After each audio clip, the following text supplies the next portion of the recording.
Hi everyone. So I'm going to talk through the first discussion point in the back of the book, which is discuss each emotion in the book and when the children may have experienced them.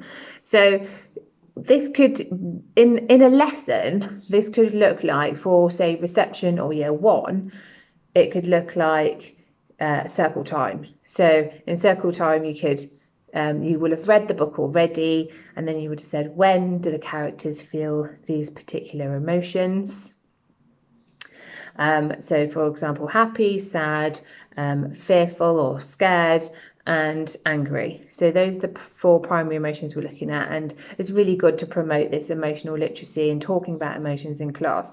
So the purpose of that is, and there are many. So the first purpose of this is to actually identify. So you're identifying emotions.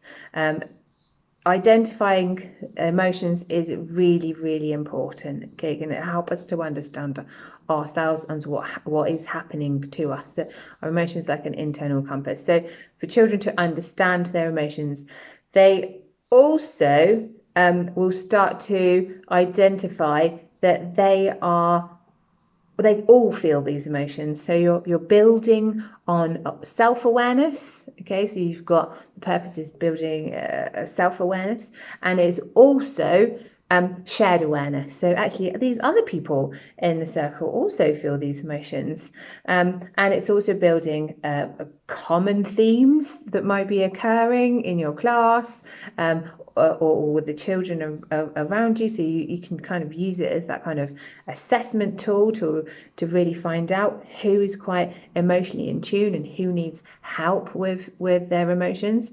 And the other purpose of this is that once the children understand that they are all they all feel these emotions, they can then build empathy for each other. So you're really starting to get into the nitty gritty of being human and experiencing emotion. So when we're looking at reception in year one, you can do this as a circle time. You might want to focus in on one particular emotion and then go around the circle and say, when have you felt fear before? And you might, what experiences have you had? And another thing just to draw upon is when you start having these discussions with the children, and they're listening to each other, and they say things like, I am scared, I am angry. And even if this is just in your general sort of free flow play or your class time or your playground play, and they're saying I am, try and change their language to I feel. Okay, I feel angry, I feel sad, or I feel scared, because we've got to sort of separate the fact that they are not the emotion themselves, by then sort of separating it so that they can externalize that actually this is a feeling and I am feeling this. Then they become more empowered to know that actually what there is a tool then that I can use to help me get through this emotion, and what we can do to help manage our emotions. So that is a really sort of key point there. So then if we move up further up the school, if you're sort of looking at year two, depending on sort of the maturity of your class, year three, year four, year five, year six, year seven, year eight, I mean, this could go on. So what you can start doing is you can, again, you would have read the book prior, and then you will be going into, say, looking at a particular emotion and then talking about that particular experience that the children may have had.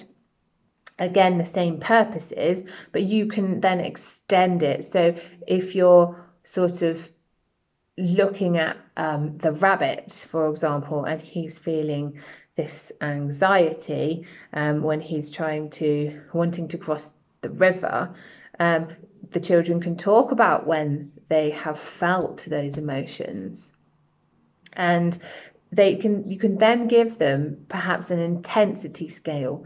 So you can say to them, okay, so if you have felt fear before, or you feel fear quite often, and you can start gauging, you know, those children who are actually struggling with anxiety, who are quite scared about taking risks or making mistakes, or, you know, those things in your classroom. You can give them a scale, so you can get them to draw in their books 0 to 10, or, you know, you can have them 0 to 10 cards. So you could do this in buddies. So you could have 0 to 10 cards, and you could say, okay, lay your cards out, and then sort of say where you are. If you feel anxiety, how intensely do you feel that? Because it's really interesting to find out as well which children really feel, you know, really they're empaths. They are very sensitive to their environment, which children feel, and that will also give you an idea of how to approach your class. So again, this is teacher assessment as well. So the purpose of this could be teacher assessment to find out, you know, how sensitive your children are when it comes to emotions, and which children need the most help. So if you've got a child sort of saying, well, you know, I feel 7, you know, they might discuss it with a partner and say why they feel like it's a 7, and that's how intense it is. You can then start, and you could do this. This is a great way of doing this standing up as well.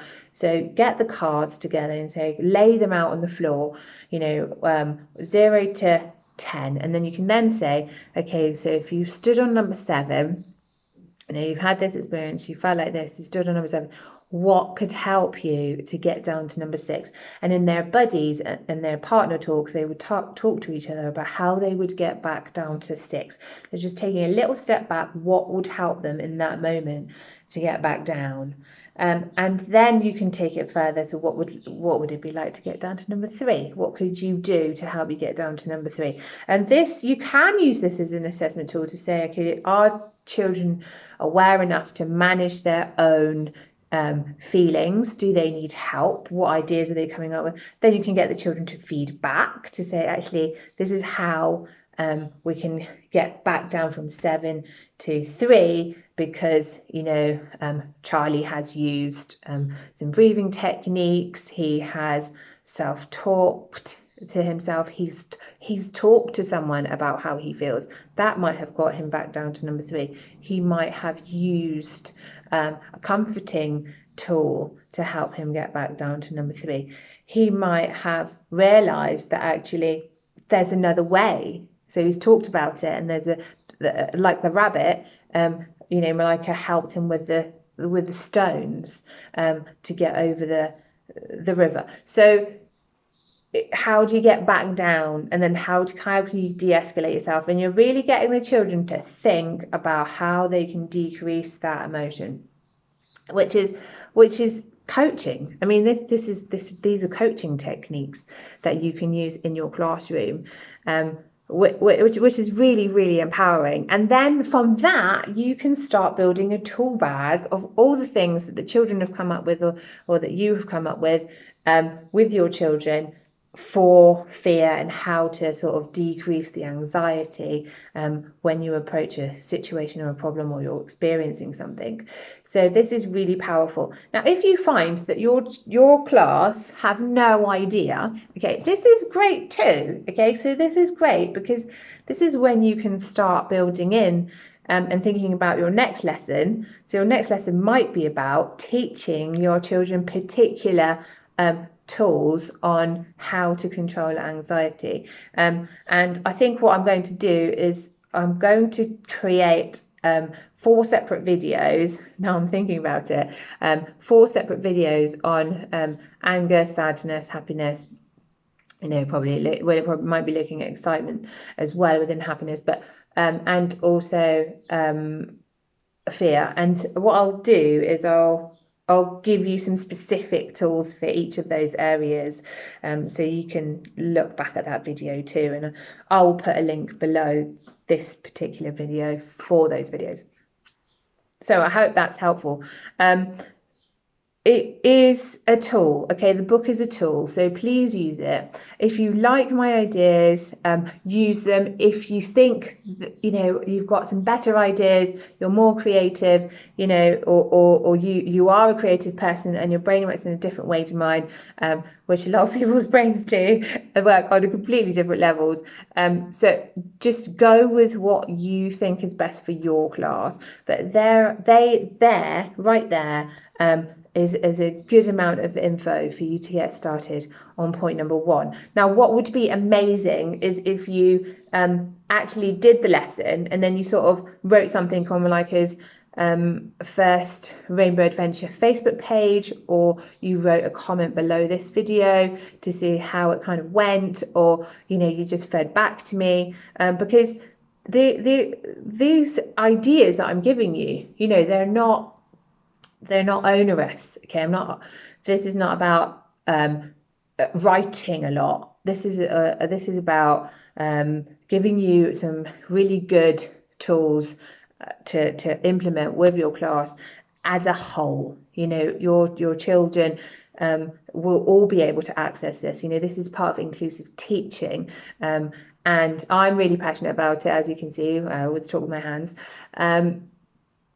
And I say a lot, which I need to stop. So I hope you enjoyed this video, and please feedback on what works for you, and how useful this has been. Okay, thank you.